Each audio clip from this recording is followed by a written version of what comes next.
Kenapa di Bandung jarang ada bangunan tinggi? Ya bener kan? Coba lo perhatiin deh, sekalinya ada gedung tinggi pun tingginya itu paling sekitaran 100 meter sampai 130-an lah mentok. Coba lo bandingin sama Jakarta. Di Jakarta ada Autograph Tower itu 385 meter. Berapa kali lipat? Nah, jawabannya itu bukan karena pengembang Bandung nggak mampu, bukan. Jawabannya itu lebih ke hal teknis.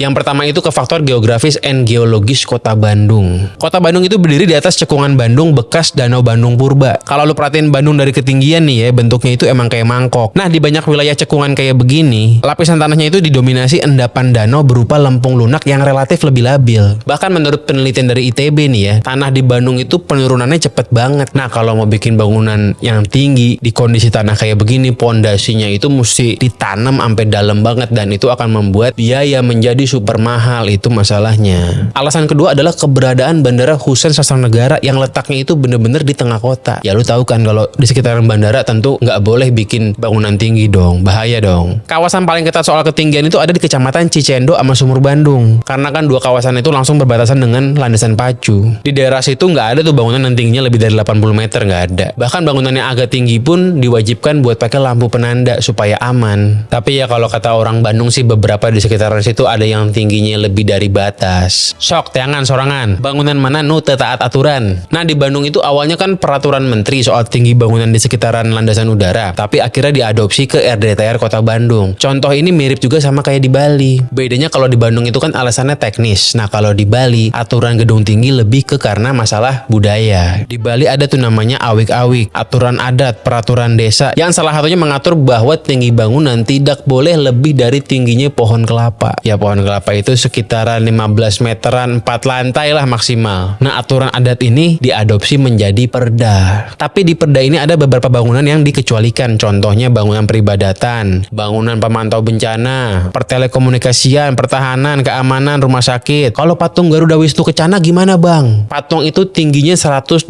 meter. Nah ya khusus patung tersebut ada pengecualian dari pemerintah daerah. Ya makanya jangan heran di Bali itu jarang kita ngeliat ada flyover yang tinggi kayak flyover Antasari di Jaksel. Dan itu juga yang menjadi alasan membangun transportasi umum yang rail base yang di atas agak susah. Ya kalau seremoni ancang-ancang mau bikin MRT di Bali sih udah ada, cuman kan sampai sekarang juga belum jalan nih. Nah bang, kalau begitu berarti kota kayak Bandung kayak Bali nggak bakal bisa padat dong, pasti sprawling dong. Ya nggak juga sih. Kita kalau mau bikin kota yang nggak boleh ada bangunan tingginya dibikin padat bisa juga. Dengan apa? Kayak di Soviet, bikin Soviet Block, rusun-rusun yang mid-rise 4 lantai itu bisa. Jadi nggak bakal ngelebar ke samping tapi dia padatnya ke atas, bisa juga kayak Soviet Block. Nah kalau udah begitu tata ruangnya pasti lebih efisien.